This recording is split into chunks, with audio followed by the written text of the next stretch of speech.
नमस्कार. मी प्रशांत माळी, तुमचा लाडका क्रिकेट कॉमेंटेटर.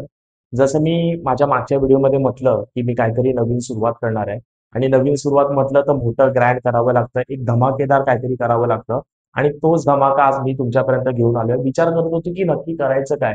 कशा पद्धतीने सुरुवात करायची?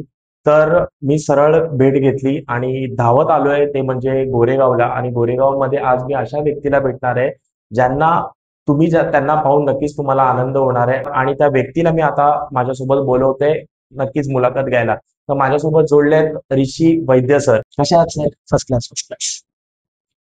नक्कीच सर, नवीन चॅनल सुरू करतोय जसं मी तुम्हाला सांगितलंय आणि आपल्या चॅनलचं नाव आहे बियॉन्ड द बाउंड्री लाईन. म्हणजे आपण मॅच मध्ये बऱ्याच वेळा बघितलंय मैदानामध्ये काय घडतं, मैदानाच्या बाहेर काय चाललंय किंवा कशा पद्धतीची स्ट्रॅटेजी असते, कशा पद्धतीची रणनीती असते. तुम्ही एवढ्या वेळ क्रिकेटला दिला तर नक्कीच प्रेक्षकांचे सुद्धा प्रश्न आहे. जेव्हा मी माझ्या मित्रांना सांगितलं, माझ्या एरियातल्या मंडळींना सांगितलं की मी अशा पद्धतीचा उपक्रम सुरू करतोय, अशा पद्धतीचा चॅनल सुरू करतोय आणि मी त्यांना सांगितलं की तुम्हाला आज भेटायला येतोय, त्यांची रिॲक्शन खूप वेगळी होती, त्यांचा प्रतिसाद खूप वेगळा होता त्यामागे आणि त्यांनी काही प्रश्न पाठवले.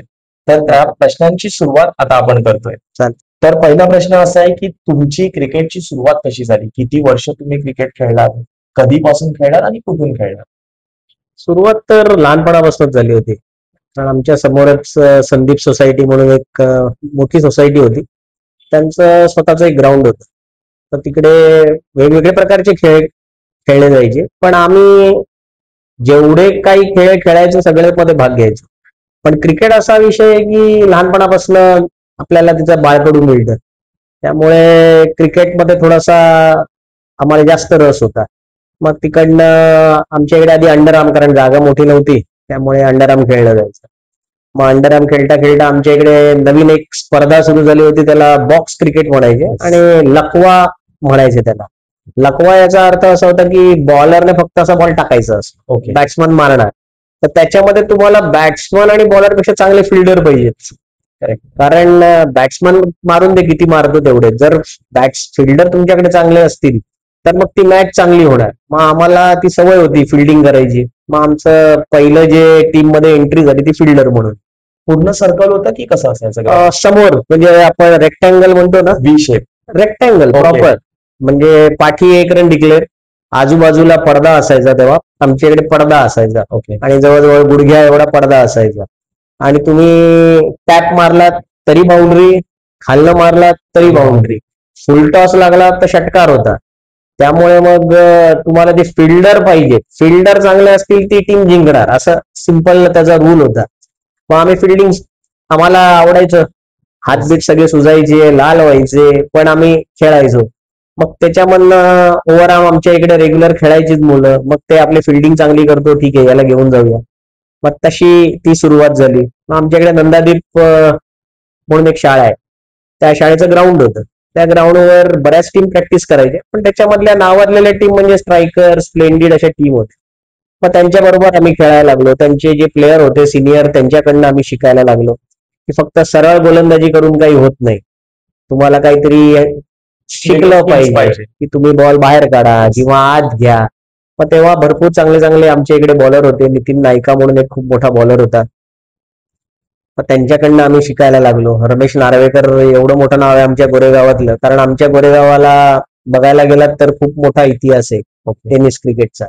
आणि मी जे आता नाव घेतलं रमेश नार्वेकर यांचं, त्यांनी 1900 माझ्या मते 1970s 1980s मध्ये बरखा बिजली म्हणून खूप मोठी फेमस टुर्नामेंट व्हायची मुंबईमध्ये आणि मोठमोठे रणजी प्लेयर पण खेळायचे. तर त्याचं मॅन ऑफ द सिरीज त्यांनी घेतलं होतं आणि आम्ही त्यांच्याबरोबर प्रॅक्टिस करायचो. पण त्यांनी स्वतःहून कधी आम्हाला या गोष्टी सांगितल्या नव्हत्या. मला त्या गोष्टी आता, जेव्हा आता ते 73 वर्षाचे आहेत आणि आता एक 4-5 वर्षापूर्वी असंच भेट झाली तेव्हा असं लोक बोलत होते, तेव्हा आम्हाला कळलं की यांनी तेव्हा मॅन ऑफ द सिरीज घेतलं. मग अशा लोकांमध्ये खेळता खेळता आम्हाला पण थोडंसं त्यांच्याकडनं जे बाळकडून मिळालं, मग त्याचा वापर आम्ही क्रिकेटमध्ये करायला लागलो आणि खूप फायदा झाला त्या गोष्टींचा. डेफिनेटली. मग क्रिकेटच का निवडलं? तेव्हा 1983 साली वर्ल्ड कप झाला होता हा. आणि भारत तेव्हा वेस्ट इंडिज बरोबर खेळत होतं. तर आमच्याकडे खालती एकाच रूम मध्ये फक्त टीव्ही होता तेव्हा. त्यांच्याकडे सगळेजण गर्दी Match करायचे मॅच बघायला. आणि तेव्हा एवढं माझं वय नव्हतं, पण क्रिकेट तेव्हा कळायला लागलं होतं. आणि भारत पहिल्यांदी वर्ल्ड कपच्या फायनलला आलाय आणि वेस्ट इंडिज हरवणार, हेच म्हणजे सगळ्यांना माहित जिंकणार नव्हतं. वेस्ट इंडिजच. येस. आणि 75 79 दोन्ही तेच जिंकले होते. मग ती मॅच बघता बघता अचानक कसं म्हणजे आम्ही, आपला स्कोर झाला नव्हता, मग सगळेजण असे बोलत होते, तर ते मोठे जे बोलतात ते आम्ही ऐकत होतो फक्त, कारण आम्ही काय लहान होतो. तर त्यांचं असं म्हणणं होतं की हा काय स्कोर काहीच नाहीये, विवियन रिचर्ड्स एकटा येईल आणि तो संपवून टाकेल मॅच. पण आपण जी गोलंदाजी केली त्याच्यातनं जे आपल्याला विजय मिळाला, मग आम्हाला पण असं वाटलं की अरे वा, भारत आता येस. काहीतरी करू शकतो, तर आपण पण क्रिकेट जरा थोडंसं काहीतरी म्हणजे इंटरेस्ट निर्माण व्हायला निर्माण लागला. झाला. बरोबर. आणि मग हळूहळू आपल्या आजूबाजूला बघायला गेलं तर गल्ली बोळात तुम्ही जाल तर तिकडे क्रिकेटच खेळलं क्रिकेट जातं. खेळलं जातं. बरोबर. तर त्यामुळे मग तो इंटरेस्ट जागृत झाला, तो मग आम्हाला आनंदच झाला त्या गोष्टीमध्ये. एकदा उतरल्यावर जसं बरोबर. आपण म्हणतो की पाण्यात गेल्यावर पोहायला आपण शिकतोच, तसं हळूहळू शिकायला. सर, प्रॅक्टिसवरून आठवलं, आताची प्रॅक्टिस आणि आधीची प्रॅक्टिस जेव्हा तुम्ही करायचे त्याच्यामध्ये किती फरक आलाय? कारण काय, मी आतापर्यंत 3 टाईमच्या प्रॅक्टिस बघितल्यात, 3 टाईपच्या. पहिली प्रॅक्टिस अशी असायची की जो बॅट्समन बॅटिंग करायचा त्याच्यासमोर 10 ते 12 बॉलर बॉलिंग करायचे. जो बॅट्समन तो आउट होत नाही तोपर्यंत तो बॅट्समन बॅटिंग करत राहणार आणि एकंदरीत बॉलर लोकांची मग प्रॅक्टिस होत राहते, बाकी बरोबर. सगळे फिल्डिंग करतात. दुसरी प्रॅक्टिस अशी सुरुवात झालेली की दोन्ही पार्टनर बॅटिंग करणार, एक स्ट्रायकर असणार, एक नॉन स्ट्रायकर असणार.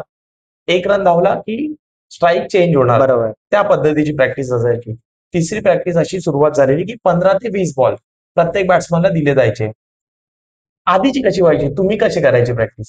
आमची प्रॅक्टिस तू जे म्हणाला स्टार्टला तशी, की बॅट्समनला आउट Out. होईपर्यंत बॅटिंग. येस. आणि आम्ही जिकडे खेळायचो, सेंट पायस ग्राउंड होतं, ईस्टला आहे अजूनही, कमीत कमी 15 स्लिप असायच्या, 2 ते 3 लेग स्लिप. बॉलर तू म्हणतोस तसे सगळेच 6-7 बॉलर असायचे आणि सगळे नावाजलेले बॉलर होते. म्हणजे तुला सोपं नव्हतं. म्हणजे तुला फॉरवर्ड शॉट लेग लावला जायचा, सिली पॉइंट लावला जायचा, आणि त्याच्यामध्ये जर तू 15-20 बॉल खेळलास नाही तर खूप चांगला बॅट्समन आहेस, असं होतं ते. त्यामुळे त्या प्रॅक्टिसमुळे असं व्हायचं की तुम्हाला प्रेशर, अंडर प्रेशर कसं खेळायचं, किंवा बॉलरच्या हातातून बॉल सुटताना कसा त्याला बघायचा, कसा ओळखायचं. नंतर सर्वात महत्वाचं म्हणजे गॅप काढणं. आता जे येस. प्लेअर गॅप बीप काढत नाही नाहीत, काढत. आताचे प्लेअर काय, तुला फक्त बॅट तो फिरवायची. माझा प्रश्न पुढचा होता. आणि त्यामुळे काय होतं, तू आजकाल जर म्हणजे फॉलो करत असशील तर ज्या क्लोज मॅच असतात, 5 बॉल 5, येस. 8 बॉल 8, तर ह्या लोकांना असं होतं की एका बॉल मध्ये मी संपवतो मॅच. पण क्रिकेट कसं आहे, थोडस ट्रिकी, कारण ते पण कसं आहे, चेस सारखं आहे. क्रिकेट आपण असं म्हणू शकतो की क्रिकेटमध्ये 6 बॉल 36 धावा बनवताना आपण बघितल्यात, पण 6 बॉल 6 डिफेंड करतानाही बघितलेत. सोपं असतं ना, कारण 6 बॉल 36 ला तुझ्या समोर टार्गेट खूप सोपं आहे. तुला जायचंय आणि बॅट प्रत्येक वर बॉल बाहेर फिरवायची आहे, मारायचा. कारण सगळेजण म्हणणार अरे 6 सिक्स हव्या होत्या. पण जेव्हा 6 बॉल 6 पाहिजे आणि तू 1 बॉल डॉट खेळतोस, येस. त्याच्यानंतर जे ते तुझ्या प्रेशर बिल्ड होतं. डोक्यामध्ये चालू होतं की आता तू काय करणार आहे, बॉलर काय करणार आहे, फिल्डिंग, माझा जो स्ट्रोक आहे तिकडे फिल्डर लावलाय, आता इकडे मारू की तिकडे मारू, हा जो प्रकार आहे, जेव्हा तो तुमच्या मनात यायला लागतो तेव्हा मग तुम्ही द्विधा मनस्थितीत अडकता की आता करायचं काय. येस. आणि मग तेव्हा तुम्ही सोपा मार्ग काय शोधता, अरे मी बॅट फिरवतो, लागला तर ठीक, नाही तर आउट झालो तर दुसरा बघेल. पण आमच्या वेळेस असं नव्हतं, कारण आमच्या वेळेस असं होतं की मी जर आता 5 पैकी 4 ओव्हर 6 पैकी 4 ओव्हर खेळलोय, तर मग माझंच काम आहे की ती मॅच पूर्ण संपवणं माझं काम आहे. दुसऱ्यावर ढकलून जाणं हे क्रिकेट नाही. कारण बरोबर. मी आता 4 ओव्हर खेळलोय आणि आता जो बॅट्समन येणार आहे तो फक्त 2-3 फ्रेश बॉल फ्रेश खेळणार, बॅट्समन असतो. आणि त्याला आमची अशी सगळ्यांची अपेक्षा आहे की त्याने एखाद 6 मारावा आणि मॅच जिंकावी. ते कठीण आहे. कठीण. बरोबर. असं आहे. आता या सिच्युएशन वरून मला एक किस्सा आठवला, तो झालेला घणसोलीमध्ये. गेलो आम्ही मॅच बघायला आणि घणसोली मधल्या ग्राउंड मध्ये तुमची मॅच चालू होती. त्या मॅच मध्ये 7 बॉलमध्ये 25 का 26 रन पाहिजे होते. आणि तुम्ही काय केलं? आमच्या मनात असा विचार आला होता की ऋषी वैद्य सर बॅटिंग करतात म्हणजे आता तो षटकार मारणार. तुम्ही काहीतरी वेगळं केलं. मी सांगण्यापेक्षा तुम्हीच तुमच्याकडून सांगितलेलं लोकांना आवडेल. 6 मारू शकलो असतो त्या बॉलला, शिरुविक टाकत होता, आठवतंय मला. येस. आणि 6 मारला असतं तर ती मॅच 19 का 18ला आली असती. असती. येस. 6 बॉल 18-19. 18ला आली असती. पण त्याच्यामध्ये ड्रॉबॅक, किंवा मी असा विचार करत होतो की मी जर हा 6 मारला तर माझ्या बरोबर गणेश बॅटिंग करत होता, तर म्हटलं त्याच्याकडे स्ट्राईक जाईल आणि शेवटची ओव्हर कोण टाकणार याचा मी अंदाज लावत होतो. तर माझ्याकडे 2 पर्याय होते. म्हणजे मी जो विचार केला होता, एक तर महाराज टाकेल तुकाराम कुंचे, नाहीतर विजय पावले. या दोघांपैकी एक कोणतरी टाकणार. तुकाराम जर बॉलिंगला आला तर तो एकच बॉल टाकतो, तो दुसरं काहीच टाकत नाही. राऊंड द विकेटने येतो आणि फक्त वाईडची जी तुझी लाईन आहे ऑफ साईडला त्याच्या इकडे टाकायचा प्रयत्न करतो. बाकी तो काहीच ट्राय करणार नाही, मला माहित होतं. म्हणून म्हटलं सिंगल काढतो. कारण त्या साईडने बॅटिंग करण्याचा ऍडव्हान्टेज असा होता की हवा माझ्या राईट Yes. साईडला होती, म्हणजे मी लेग साईडला आरामात मारू मारू शकत शकत होतो. होते. तर मी म्हंटल गणेशला प्रेशर सिच्युएशन मध्ये टाकण्यापेक्षा मी बघतो काय करायचंय ते. आणि जेव्हा त्यांचं डिस्कशन चालू होतं तेव्हा मी गणेशला बोललो पण की महाराजला दिलं तर इट इज डिफिकल्ट. कारण ह्या साईडने महाराजला 3 6 Off side ला मारणं मारणं सोपं नाही. Yes. कारण तो एकच बॉल टाकतो, तो काहीच व्हेरिएशन करत नाही. कारण बाकीचे बॉलर कसे व्हेरिएशन करतात, लांब टाकतील किंवा थोडंसं पुढ्यात टाकतील, स्लोअर वन टाकतील, तसं काय नाही करत. तो येतो आणि तो फक्त खालती टाकतो. आमचं बोलणं चालू होतं तेवढ्यात विजय पावले त्याच्या Bowling. एंडला गेला. म्हटलं ठीक आहे, विजय पावले टाकतोय तर विजय Sorry. पावलेचा विजय पावले बॉलिंगला जायच्या आधी तुम्ही एक सिंगल रन काढली, षटकार मारला नाही, तुम्ही सिंगल हा. रन काढले आणि स्ट्राईक घेतली, बरोबर. स्वतःवर जबाबदारी घेतली. करावं लागतं. Yes, आता yes, जेव्हा definitely. आपण बघतोय की बाबा आता ही मॅच जरा फसत चालली आहे, तर दुसऱ्यावर ढकलणं तेवढं मला कधीच ते पटलं नाही की आपण आहोत तर आपणच प्रयत्न करायचा आहे. तर मी म्हणून ती सिंगल घेतली होती.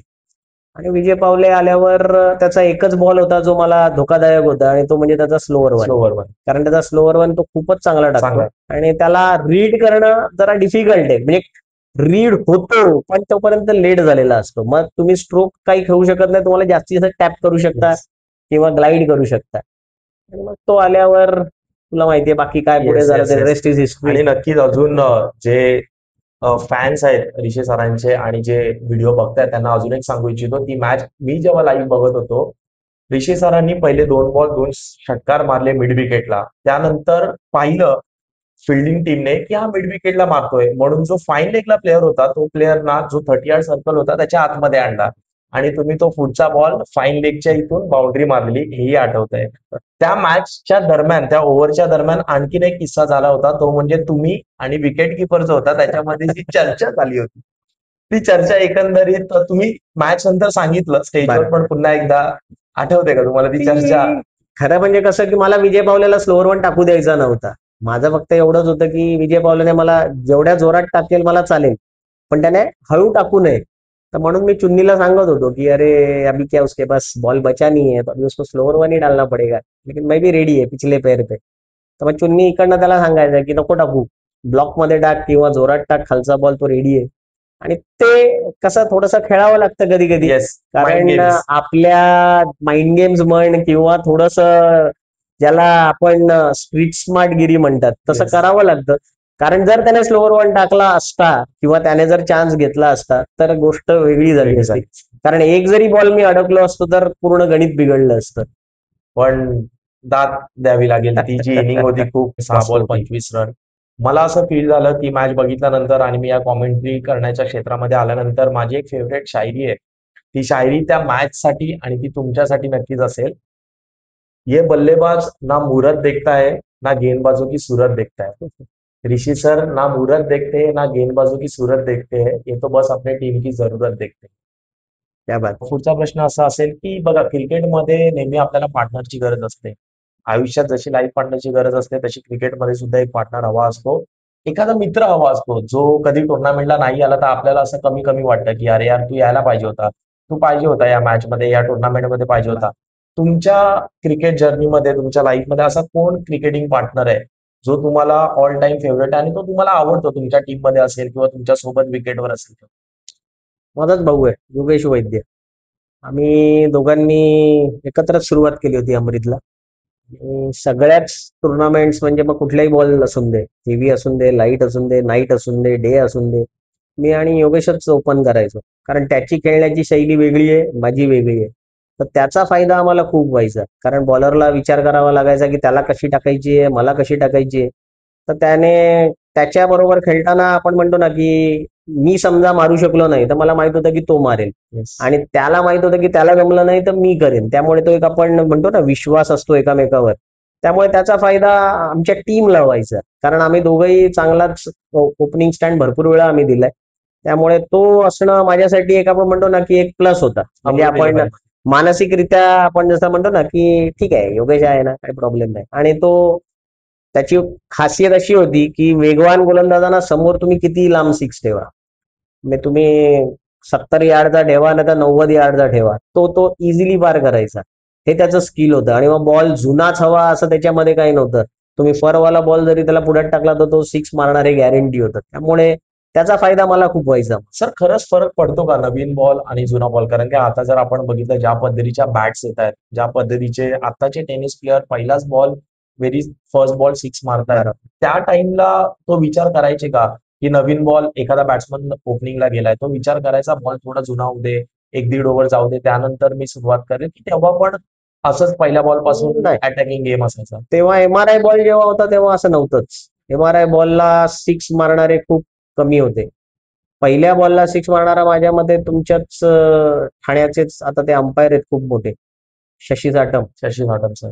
ते राहुलला खेळायचे आणि त्यांच्याकडे ती कला होती की ते फरवाला एमआरआयचा पहिला बॉल सिक्स मारायचे.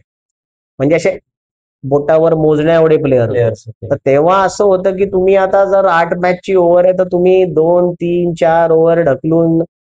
आणि तेव्हा तर बॉल टू बॉल स्कोर म्हणजे झाला मोठी म्हणजे मॅच असायची. तुम्ही जिंकलात.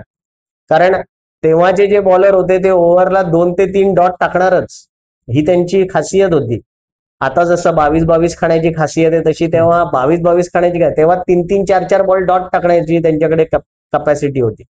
आणि ते करायचे तसं. त्यामुळे ते क्रिकेट पूर्ण वेगळं होतं. मारणारे नंतर यायचे हिटर, म्हणजे कारण बॉल थोडासा जुना झाला की त्याला मारणं ते त्यांचं स्किल होतं.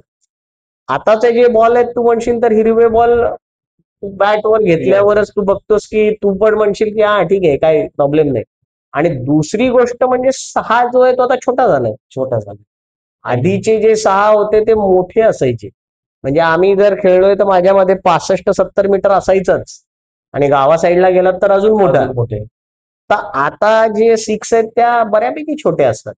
त्यामुळे तू अर्धा जरी शॉट मारलास आणि जसं बॅटचं बोललास तू की आता तुला जशी पाहिजे पाहिजे तशी तशी. बॅट, तुला बाबा किती प्रेस करून पाहिजे, तुला किती वजन पाहिजे, तुला ती एकच त्याच्यामध्ये ग्रिप टाकायची आहे, दोन टाकायची आहे, हे पाहिजे तसं पाहिजे. आधी तसं काही नव्हतं. आधी तिकडे बॅट ठेवलेली असायची, त्याच्यामधली बॅट उचला आणि जा. आणि आता त्या 11 प्लेअर खेळत असतील तर 11 बॅट्स असतात टीम मध्ये. ऍब्सोल्युटली आता तर सगळं बदललंय. येस. प्रत्येकाची इंडिव्हिज्युअल कस्टमाइज्ड बॅट्स मिळतात. त्यामुळे ते सोपं पण झालंय. कारण बॅट जेवढी तुम्ही चांगली प्रेस कराल तर त्याच्यामध्ये तेवढे त्या वूड मध्ये एवढी स्ट्रेंथ देते की तुम्ही नुसता लावलात तरी बॉल पार होतो. त्यामुळे आणि आधीच्या बॅट खेळून खेळून व्हायच्या. येस. म्हणजे तू जेव्हा 10-15 मॅच खेळशील तेव्हा 16व्या मॅचला तुला असं वाटायचं हा आता मी मारला तर आत राहणार नाही. हा फरक होता. पुढचा प्रश्न असा असेल, सुप्रीमो चषक एक नावाजलेली टुर्नामेंट आणि एवढ्या मोठ्या टुर्नामेंटमध्ये मॅन ऑफ द सिरीज ज्या दिवशी तुम्हाला मिळाली त्या टुर्नामेंटमध्ये काय अनुभव होता? कसं वाटलं होतं? ते हावभाव जे होते कशा पद्धतीने बाहेर आले आणि एकंदरीत घरामध्ये असो, टीम मध्ये असो तुमच्या किंवा पूर्ण मित्रपरिवारामध्ये कसं वातावरण होतं त्या दिवशी? सुप्रीम जसं तू बोललास खूप मोठी टुर्नामेंट आहे. 2012 वर्ष होतं ते. हे मी दोन्ही तिन्ही मॅच मध्ये चांगली बॅटिंग केली होती. सर्वात हायएस्ट स्कोरर पण मीच होतो. आणि म्हणजे बाकी माझ्या जवळ आसपास पण कोणी नव्हतं. त्यामुळे जेव्हा मॅन ऑफ द सिरीजची गाडी मला देण्यात आली तेव्हा सगळ्यांनाच आनंद झाला होता. कारण पहिल्यांदा तेव्हा आमच्या इकडे केबलवर ते लाईव्ह दाखवत होते. म्हणजे मी राहतो गोरेगावला, खेळत होतो सांताक्रुजला. पण जे केबल होते ते त्याच्या आमच्या घरी पण ते दिसत होतं. ओके. आणि ते चॅनल आईला मी सांगितलं होतं की बाबा या चॅनलवर ते दिसणार आहे. त्यामुळे ती बघत पण होती. आई बाबा दोघं, आईच होती, वडील नव्हते तेव्हा. त्यामुळे तिने बघितल्यावर मग तिने फोन केला की अरे तुला गाडी मिळाली आहे. म्हटलं हो, पण म्हटलं घरी येणार नाहीये ती गाडी. ती बोलली का? तर म्हटलं आपल्याकडे सँट्रो आहे आणि ही गाडी जी आहे ती सगळी वाटली जाणार आहे. त्यामुळे मी फक्त घेतली आणि त्यावर फोटो काढलाय तर तुला पाठवते किंवा तू लाईव्ह बघ. ती काय मी घरी विरी आणणार नाहीये. तर मी तिची अशी इच्छा होती की घरी आणली तर मग देवाची इकडे येस, ठेवू किंवा येस, व्हॉट येस. एव्हर त्यांचं जे तिच्या मनात होतं म्हणून मी तिला आधीच क्लिअर केलं. मित्रांनाही खूप आनंद झाला होता. त्याच्यानंतर माझ्या मते सगळीकडे फेसबुकवर तोच फोटो व्हायरल झाला होता, सगळीकडे फिरत होता. पण चांगली गोष्ट असते, आनंद होतो की बाबा आपण काहीतरी केलंय त्याचं चीज झालं. चीज झालं. आणि जसं प्रत्येक टुर्नामेंटला आपलं नाव घेतात की बाबा 2012 साली दादाला मिळाली होती, तर ते ऐकून आनंद होतो. येस. एकंदरीत तुम्ही जसं म्हटलं की ती गाडी तुम्ही घरी आणली नाही. हे खरंच होतं की जी man of the series prize मिळते ते कोणाचं असतं? इंडिव्हिज्युअल प्राइज असतं की पूर्ण टीम मध्ये जातं? कशा पद्धतीने नाही, मुंबईमध्ये जे पण क्रिकेट होतं त्याच्यामध्ये सगळं वाटलं जातं. ओके. त्यामुळे इंडिव्हिज्युअल असं काहीच नसतं, कारण त्याचा एक ड्रॉबॅक आहे इंडिव्हिज्युअल असण्याचा. किंवा समजा तू आणि मी आता जर एका टीमला आहोत आणि आपण जर रनिंगला आहोत, तर मग ते आपण टीम सोडून आपण दोघं एकामेकाशी कॉम्पिटिशन करतो. अगदी. तर त्याच्याऐवजी जेव्हा तुला माहितीये की मला मिळाली काय तुला मिळाली काय ते सगळ्यांनाच मिळणार आहे, तर त्यामुळे मग ती भावना जी आहे ती राहत नाही. कॉम्पिटिशन राहत नाही टीम मध्ये. एक्झॅक्टली. नाहीतर मग काय होतं की नाही, ही गाडी माझ्या घरी घेऊन जायची तर मी मग मॅच जाऊन दे, मी माझे रन करतो. बरोबर. ते टाळण्यासाठी म्हणून ज्यांनी कोणी हा विचार केला तो खूप चांगला विचार आहे की बाबा सगळं टीम मध्ये वाटलं जाईल. टीम मध्ये वाटलं जाईल म्हटल्यावर सगळं टीम वाले आले. बरोबर. मग त्यामुळे इंडिव्हिज्युअल प्राइजेस जेवढे पण मिळतात ते सगळं टीम मध्येच वाटलं जातं. इंडिव्हिज्युअल असं कोणाला काही मिळत नाही. हा, नाव त्या व्यक्तीचं आहे, पण बाकी सगळ्यांना त्याचा लाभ अच्छा. मिळेल. सर तुम्ही बऱ्याच ठिकाणी टुर्नामेंट खेळलात. तुमचं फेवरेट ग्राउंड असं कोणतं आहे का की तिथे खेळायला फार मजा येते, तिथे जो प्रेक्षकांचा प्रतिसाद असतो अफाट असतो, आणि अशी कुठली टुर्नामेंट जी खेळायला खूप मजा यायची? ग्राउंड म्हणशील तर कोलगेट ग्राउंड म्हणून आहे बँड्राला. ओके. ते माझं खूप फेवरेट ग्राउंड होतं. आम्ही म्हणजे अमृत कडनं खेळताना तर आम्ही जेवढ्या टुर्नामेंट खेळलो त्याच्या माझ्या मते 90-95% आम्ही जिंकलो असो. म्हणजे त्या ग्राउंडवर गेल्यावर तू म्हणतो तसं प्रेक्षकांचा सपोर्ट म्हण किंवा पॉझिटिव्ह वाईब्स म्हण, पण माझा परफॉर्मन्स व्हायचाच. म्हणजे बॅटिंग असून दे, बॉलिंग असून दे, त्यामुळे तिकडे भरपूर टुर्नामेंट आम्ही जिंकलोय. त्यामुळे ते माझं सर्वात फेवरेट ग्राउंड आहे. आणि टुर्नामेंट म्हणशील तर रतनबुवा जेव्हा एवढी मोठी नव्हती तेव्हा पण आम्ही खेळायला जायचो डोंबिवलीला. आणि तेव्हा पण ते जे विकेट बनवायचे, ती विकेट एवढी अफलातून असायची खरंच.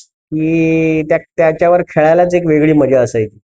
त्यामुळे ती टुर्नामेंट मला खेळायला खूप मजा यायची. पुढचा प्रश्न असा असेल की आम्ही ऐकलंय एकंदरीत की तुम्ही कोचिंग क्लास घ्यायचे, ट्युशन घ्यायचे इन शॉर्ट.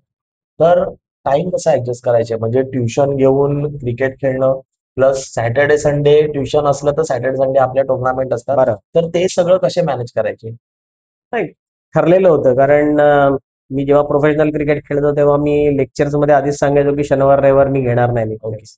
तर त्यामुळे ते आधीच ऍडजस्ट करायचे. त्याने मला विचारलं पण होतं सरांनी माझ्या की अरे का तू शनिवार रविवार नाही घेत, कारण शनिवार रविवार सर्वात जास्त लेक्चर्स असतात. तर म्हटलं नाही, असं असं आहे, मी क्रिकेट खेळतो त्यामुळे मी नाही येऊ शकत. त्यांना थोडीशी माझी माहिती काढल्यावर त्यांना कळलं मी काय करतो. Yes. त्याच्यानंतर त्याने कधीच असं काही मला विचारलं नाही. ते बोलले नाही सर कोई प्रॉब्लेम नहीं, सॅटर्डे संडे ऍडजस्ट हो जाएगा. कधी असं झालंय, कधी असा किस्सा की तुमची एखादी टुर्नामेंट आहे रविवारची आणि तुमचा तुमचा क्लास नाही पण तुमचे जे स्टुडंट्स होते त्यांचा क्लास चालू आहे आणि ते स्टुडंट तुमची मॅच बघण्यासाठी खास तिथून बंक करून आले स्टेडियम मध्ये मैदानामध्ये आणि तुम्हाला मिळाले, असं काही झालंय? आधी तर असं नाही व्हायचं, म्हणजे कारण आधी तर कोणाला माहित पण नव्हतं मी काय करतो किंवा, पण हे सोशल मीडिया जेव्हापासून सुरू झालंय तेव्हापासून खोटं बोलणं बंद करावं लागेल. येस. कारण मी समजा काही सांगून गेलो, आणि कारण मुलं आजकाल कसे खूप स्मार्ट आहेत. येस. तर हळूहळू त्या मुलांना कळायला लागलं होतं की मी काय करतो. त्यामुळे ते आधी मला खूप विचारायचे की सर फेसबुक पे आपका नाम बताइए, ये कीजिए वो कीजिए. मी त्यांना सांगायचो नाही, कारण माझं नाव बघशील तर HRI सुरू होतं आणि सगळेजण RU टाकतात. Yes. तर RU टाकल्यावर ते कधीच पकडणार नाही, मला माहित होतं. पण त्याच्यामधला 1-2 जण असतात, जसं आपण म्हणतो ना हुशार असतात. तर त्याने ते शोधून काढलं होतं. मग त्यांना ते फेसबुकवर माझे फोटो दिसले होते. मग त्यांना ते फेसबुक लाईव्ह कसं होतं ते त्यांना कळायला लागलं होतं. मग ते हळूहळू येऊन सांगायचे, सर हमको पता है आप क्या करते हो, किधर खेलते हो. त्यामुळे त्या सोशल मीडियामुळे मग हळूहळू, Yes. आणि मग कसं आहे सर पण सांगायचे की हा वो बहुत अच्छा खेलते ये वो. त्यामुळे त्यांना पण थोडंसं मोटिवेशन मिळायचं की बाबा आपण पण आपल्याला जे आवडतं ते केलं तर आपण पण त्याच्यामध्ये बरंच काही करू शकतो. मग आम्ही पण त्याला सपोर्ट करायचो. फेसबुकवरून आठवलं, तुम्ही म्हटलं फेसबुकवर जायचे स्टुडंट्स किंवा अजून कोणी असं, जर ऋषी वैद्य यांना बघायचं असेल तर फेसबुकवर हल्ली फोटो बघतात लोक. मी तुम्हाला सांगतो, जर तुम्हाला बघायचं असेल गुगलवर जावा. फेसबुकवर, इंस्टाग्रामवर जाऊ नका, सरळ गुगलवर जावा, सरळ त्यांचं नाव टाका, तुम्हाला फोटो मिळतील. एवढा दर्जा आज त्याने मिळवला आणि खरंच तो तुमचा मान आहे. तो तुम्ही क्रिकेटला एवढी वर्ष दिली आणि मनापासून दिली. म्हणून आज प्रेक्षकांच्या मनामध्ये तुम्ही घर केलं. गुजरात टूर बद्दल काय सांगाल? कशा आठवणी होत्या? तुम्हाला कधी बोलवलं त्यांनी खेळायला तिकडे, आणि ते स्पॉन्सरशिप वगैरे जे काही असते ते कशा पद्धतीने तुम्हाला भेटली? गुजरातला क्रिकेट कसं आहे की तिकडे पाऊस उशिरा येतो आणि आपल्या इकडे मे मध्ये बंद होतं क्रिकेट. मग आता कांगा लीग सुरू होते जुलैमध्ये, तेव्हा सुरू व्हायची. त्यामुळे मग आता हा जो एक 30-45 दिवसाचा जो पिरियड असतो तेव्हा करायचं काय? तर अविनाश जाधव म्हणून खूप मोठे प्लेअर आहेत, तर मग तो सांगायचा गुजरातला जाऊ खेळायला. गुजरातला भरपूर टुर्नामेंट व्हायचे, म्हणून मग आम्ही तिकडे जायला लागलो. मग गुजरातला पण वलसाडला तर स्टेडियमला टुर्नामेंट व्हायच्या, जिकडे रणजीच्या मॅचेस होतात त्या स्टेडियमवर टुर्नामेंट व्हायचे. आणि तिकडचं पण क्रिकेट खूप चांगलं होतं. पण आपले क्रिकेटर्स जेव्हा जायचो आम्ही तेव्हा आम्हीच जिंकायचो. तर आधी असं होतं की एक हाफ त्यांचा एक हाफ आमचा असं नव्हतं, ओपन असायचं. ओके. तर दोन्ही बाजूने मुंबईच्या टीम यायच्या. मग हळूहळू त्याने त्याच्यामध्ये चेंज केला. मग एक बाजूने ते यायचे फायनलला आणि एक बाजूने मुंबईची एक टीम यायची. मग त्यामुळे मुंबईचा हाफ बघायला तुडुंब गर्दी व्हायची. मग नवसारीला खेळलोय आम्ही, बिलीमोऱ्याला खेळलोय, त्याच्यानंतर सुरतला खेळलोय. बडोद्याला खेळायची इच्छा होती, ती कधी पूर्ण झाली नाही, कारण बडोद्याला हलका बॉल खूप चांगला खेळतात, पण ते मला कधी खेळायला मिळालं नाही. पण गुजरातला हलका क्रिकेट बॉल म्हणजे light ball. Light ball, okay. Light 10X आपण म्हणू हा शकतो. 10X नाही, तिकडे वेगळा बॉल वापरतात पण हलका. हलका. आणि त्यांच्याकडे ते स्किल खूप चांगलं होतं, ते खूप चांगले वळवायचे आणि खूप मोठमोठे प्लेअर आहेत त्यांच्याकडे. तर ते क्रिकेट फक्त माझं राहिलं, बाकी बऱ्यापैकी गुजरातला मी खेळलो. ISPL बद्दल काय म्हणाल? ज्या ISPL पद्धतीने ISPLचा क्रेज सध्या फक्त मुंबईमध्ये नाही, महाराष्ट्र नाही, ऑल ओव्हर इंडियामध्ये चालू आहे, त्याबद्दल काय म्हणायचं आहे? ते जे 10 ओव्हरचा कॉन्सेप्ट आहे त्याच्यामध्ये टेप बॉल ओव्हर आहे, काय वेगळं घेऊन आलेत आणि कशा पद्धतीने तुम्ही बघताय त्या टुर्नामेंटला? अजून काय पाहिजे? म्हणजे IPL जर सीझन बॉल किंवा लेदर बॉलचं आहे, तसंच ISPL टेनिस बॉलचं आहे. जसं IPL ला तुम्हाला ट्रीट केलं जातं तसंच सगळं ISPL मध्ये ट्रीट केलं जातं. 10 ओव्हरची मॅच मध्ये तू बोललास की टेप बॉल थोडंसं एक व्हेरिएशन आल्यामुळे बॅट्समनला पण ऍडजस्ट करावं लागतं. कॅप्टनला विचार करावा लागतो की बाबा मला कधी टेप बॉल ओव्हर कशी मी Yes. वापरायची आहे, कोणाकडनं वापरायची आहे, कोण माझा बॉलर आहे जो ती इफेक्टिव्हली Over टाकू करायची. शकेल. त्यामुळे भरपूर काही चॅलेंजेस निर्माण झाले. म्हणजे आधीचं आपलं क्रिकेट आहे ते सोपं आहे. 6 बॉल आहेत, 6 ओव्हर टाकायचे आहेत, तर मला माहिती आहे की 2 हा टाकणार, 2 हा टाकणार, 1 हा टाकणार, 1 हा टाकणार. पण तिकडे बॉलरची पण संख्या जास्त आहे. मग ते कसे तुला फिरवायचंय, कसं तुला, मग ते एक चॅलेंज आहे. Yes. आणि बॅट्समनला पण चॅलेंज आहे, कारण बॉल आपल्या इकडे सरळ सरळ खेळणं सोपं आहे. जेव्हा बॉल तो हलायला लागतो तेव्हा खेळणं सगळ्यांना जमत नाही. जमत नाही. कारण ते जे लेदर जे रेग्युलर खेळतात त्यांना तिची सवय असते, पण जे फक्त टेनिस खेळतात त्यांच्यासाठी ते एक वेगळी काय म्हणतात, तो वेगळा प्रश्न किंवा कोड आहे. त्याचं उत्तर त्यांना शोधावं लागेल. Yes, yes. सर, तुम्हाला काय वाटतं, एखादा 10X प्लेअर, टेनिस क्रिकेट खेळणारा आणि एखादा लेदर क्रिकेट खेळणारा, कोण लगेच ऍडजस्ट करू शकतो? टेनिस खेळणारा प्लेअर लेदर बॉल खेळायला एकदम इझी ऍडजस्ट करतो. कारण आमच्या वेळेस आम्ही जेव्हा खेळायचो तेव्हा आमचे सगळे प्लेअर जे टेनिस बॉल खेळायचे ते सगळे चांगल्या चांगल्या लेदर बॉल टुर्नामेंट खेळायचेच. मग ती टाइमशिल्ड असून दे, कांगा लीग असून दे, सगळ्या टुर्नामेंट खेळायचे. काही काही तर ए डिव्हिजन खेळलेले आहेत, बी डिव्हिजन खेळलेले आहेत. म्हणजे असं नाहीये की फक्त ते टेनिसच खेळायचे, लेदर पण त्यांचं खूप चांगलं होतं. त्यामुळे त्यांचे जे बेसिक्स आहेत ते खूप क्लिअर होते. कारण त्यांना ते पण खेळायची सवय होती. आताचं कसं आहे, आताचे जे टेनिस बॉल वाले ते फक्त टेनिस बॉलच खेळतात, ते लेदर नाही खेळत. लेदर नाही खेळत. कारण खूप क्वचित आहेत जे लेदर हा, खेळतात. आणि आता टुर्नामेंटच एवढ्या होतात की त्यांना वेळ पण नाही मिळत. कारण आमच्या वेळेस सीझन ठरलेला होता, दसऱ्याला सुरू झाला की तो मे महिन्यामध्ये संपायचा. त्याच्यानंतर मग आता तू 4 महिने काय करणार, मग कांगा लीग. मग कांगा लीग खेळायचे सगळे. कांगा लीग मध्ये खेळून झाल्यानंतर कंपनी क्रिकेट असायचं त्यांचं स्वतःचं, मग त्याच्यासाठी टाइमशिल्ड असायच्या. त्यामुळे ते सगळं शेड्यूल ठरलेलं होतं. तर त्यामुळे जुने प्लेअर जे आहेत ते सगळीकडे का खेळायचे, किंवा जसं आपण म्हणतो ऑफचा बॉल ऑफला, लेगचा बॉल लेगला, समोरचा बॉल समोर, ते लेदरमुळे झालं होतं. आता लेदर क्रिकेट टेनिसवाल्यांचं कमी झालंय. हो. तर त्यामुळे ऍडजस्टमेंट म्हणशील तर टेनिसवाले इझिली ऍडजस्ट करू शकतात लेदरशी, पण लेदरवाले टेनिसमध्ये आले तर त्यांच्यासाठी थोडं कठीण जाऊ शकतं. सर, टुर्नामेंटच्या आधी प्रिपरेशन कशा टाईपचं असतं? तुम्ही अमृत 11 मध्ये खेळायचे. जेव्हा तुम्हाला कळायचं की तुमची मॅच राहुल 11 सोबत आहे, बंड्या बॉईज सोबत आहे किंवा मॅचलेस सोबत आहे, आधी टीम मीटिंग व्हायची. मॅचच्या आदल्या रात्रीच मला असं वाटतं की प्लेयर्स लोक भेटून काही डिस्कशन होत असेल किंवा कॉलवर होत असेल, भेटणं पॉसिबल नसेल तर कशा पद्धतीची स्ट्रॅटेजी व्हायची? फॉर एक्झाम्पल आपण एक्झाम्पल घेऊ की अमृत 11 आणि राहुल 11 ची मॅच आहे उद्या, तुम्हाला कळलं लॉर्ड सुटले, कशा पद्धतीचं प्रिपरेशन व्हायचं? खरं म्हणशील तर तू आता बोललास की टीम मीटिंग व्हायची. तर अमृत 11ची एक खासियत म्हण किंवा ड्रॉबॅक म्हण, आम्ही कधीच मीटिंग केली नाही. ओके. मग ती हरल्यानंतर असून दे किंवा जिंकल्यानंतर असून दे, मीटिंग हा कधीच आमचा काय म्हणतात स्ट्रॉंग पॉइंट नव्हता. आणि खेळण्याबद्दल म्हणशील तर मग राहुल असून दे, मॅचलेस असून दे, बंड्या बॉईज असून दे, प्रेसी असून दे, सगळे प्लेयर जे खेळत होते ते ए प्लसच होते. कुठलाही प्लेयर तुला असा दिसणार नाही की बाबा हा हा बॉलर आहे याला मारू शकतो, नाही. कारण प्रत्येक टीमकडे 4 बॉलर खेळणारे आणि 4 बॉलर बेंचट्रेन बसलेले आहेत बाहेर, एवढे सगळ्यांकडे बॉलर असायचे. मग त्याच्यामध्ये तुझे लेफ्ट आर्म झाले, राईट आर्म झाले, लेग ब्रेक वाले झाले, ऑफ ब्रेक वाले झाले, सरळ टाकणारे झाले, उलटा टाकणारे झाले. तुला जी व्हरायटी पाहिजे ती व्हरायटी तुला खेळायला मिळेल. मग आता तुला यांच्यासोबत खेळायचंय तर काय करायचंय? तर तुला त्यांच्यासोबत बॅटिंग करता आली पाहिजे. मग तेव्हा सर्वात महत्वाचं काय होतं? बॉल डॉट नाही करायचा. महत्वाचं काय की बॉल डॉट नाही केलंस की स्ट्राईक रोटेट होणार, स्ट्राईक रोटेट झाला की स्कोर होत राहणार. जर तू उभा राहिलास आणि अविनाश जाधव हे जे नाव आहे तर तो असं स्लेजिंग करायचा आणि काय काय बोलायचा की मग तुझ्या बॅटला बॉल लागणं बंद झालं की मग तू दिवसभर तिकडेच उभा राहणार आणि मग तो पण तुला छळणार आहे. मग या सगळ्या गोष्टीपासून वाचण्यासाठी काय तर बॉल बॅटवर घेणं आणि गॅपमध्ये ढकलणं.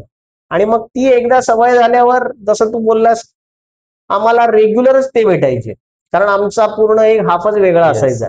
त्यामुळे आम्ही राहुल मॅचलेस बंड्या बॉय, मग त्यामुळे आज जर राहुल बरोबर खेळलो तर उद्या मॅचलेस, परवा बंड्या बॉय, परत राहुल, हे चालूच असायचं. मग आणि खेळून खेळून ती सवय पण होते त्या एकामेकाला मॉडर्न येस. ओळखला, हो. म्हणजे आम्ही जसं ते आम्हाला ओळखायचे तसे आम्ही पण त्यांना ओळखायचो की बाबा आता हा बॉलर काय करणार आहे, हा काय टाकणार आहे किंवा हा काय करू शकतो. मग त्यामुळे आता तो गेम कसा व्हायचा, अँटिसिपेशनचा गेम व्हायचा की आता सुनील इंदुलकर काय विचार करतोय आणि ऋषी वैद्य काय विचार करतोय, कोण सरस होणार ते त्या अँटिसिपेशनवर ठरायचं. मग त्यामुळे ते जे खेळण्याची मजा होती ती वेगळी होती. Yes yes. Amrit 11, Rahul 11, Bandya boys आणि मॅचलेस आणि प्रेसिस यांच्या 5 टीम मधले 5 कॅप्टन, जर 5 कॅप्टनने तुम्हाला ऑफर केली की माझ्या टीम मधून खेळ, तर कुठल्या कॅप्टनच्या अंडर कॅप्टनशिपच्या अंडर तुम्हाला खेळायला आवडेल आणि का? तसं तर चंद्राला तर सगळेच जण ओळखतात. सर्वात काय म्हणतात तुझं राहुल 11 एवढी फेमस होती, त्याने मला विचारलं होतं की तू खेळणार आहेस का? पण तेव्हा टीम, ज्या आपण टीमला खेळतो त्या टीमला सोडून जाऊच शकत नाही असं होतं. म्हणजे आम्ही असं बघितलेलं आहे की राहुलचे 24 प्लेयर असायचे आणि जर राहुल समजा ठाण्यामध्ये हरली आणि आता त्यांची मॅच आहे घाटकोपरला आणि आता मॅचलेसची त्याच्यानंतरची मॅच आहे, समजा मॅचलेसने विचारलं की बाबा तुझे 2 प्लेयर बाहेर आहेत त्यांना ते खेळतील का? कोणीही खेळणार नाही. त्यांची टीम जर घाटकोपरला चालली आहे तर ते सगळे 24च्या 24 घाटकोपरला जाणार. आता आमच्यामध्ये नासिर आणि जावेद हे दोघं भाऊ खेळायचे. जावेदला जवळजवळ 1-1.5 वर्ष खेळायलाच मिळालं नाही, कारण आमची टीमच तेवढी जागात नव्हती असं म्हणू शकतो आपण. तर त्याने आम्हाला येऊन विचारलं होतं, म्हणजे आमची मीटिंग अशी नव्हतीच, पण एका टुर्नामेंटला तो येऊन आम्हाला बोलला की मला श्याम वागळे यांनी ऑफर दिली आहे की जर लॉईड तयार असेल तर तू मॅचलेसला खेळ. तर लॉईडने पण सांगितलं ठीक आहे, तुझ्या उधर खेळणे मिल रहा है ना, तू खेळ खेळ. म्हणजे प्लेयर विचारून जायचे. आज असं आहे की आज जर ते तुझ्यात खेळले तर उद्या तुझ्यात खेळतील याची गॅरंटी नाही, पण तेव्हा ही गॅरंटी होती की ज्या टीमला जो प्लेअर खेळतो तो त्याच टीमला खेळतो. त्यामुळे तू म्हणशील की कोणा खालती खेळायला आवडलं असतं, रमेश शर्मा बरोबर मला खेळायला आवडलं असतं. रमेश शर्मा प्रेसीला लीड करायचं आणि आता ते नाही आहेत, पण काय म्हणतात तो, की आपण जसं काय करायचं कसं करायचं हे जर शिकायचं असेल तर त्याच्या अंडर जर मी 1 वर्ष खेळलो असतो तर मी अजून चांगला कॅप्टन होऊ शकलो असतो, असं नक्की. सर एकंदरीत आपण जे यंगस्टर्स आहेत, जे आपली ही व्हिडिओ बघतील, त्यांना काय संदेश द्याल? कशा पद्धतीने स्टार्ट केलं पाहिजे? कशा पद्धतीने आपल्या टीमला सांभाळून घेतलं पाहिजे? कारण का आता आपण बऱ्याच वेळा बघतोय, की एखादा प्लेअर आज ह्या टीम मधून खेळतोय, उद्या जाऊन नेक्स्ट इयर दुसऱ्या टीम मधून. कारण की आता रूल्स असे आले, की 1 वर्ष तरी तुला त्या टीम मध्ये खेळायचं, एक सीझन खेळायचंय. पण हे टीम फुटण्याचं कारण काय आणि हे का होतंय? तुम्ही काय संदेश द्याल, की हे कमी केलं पाहिजे? कसं असतं, आपण नेहमी सिनियर्सना बघून शिकतो. तर आता जे सिनियर्स करतात ते ज्युनियर करतात.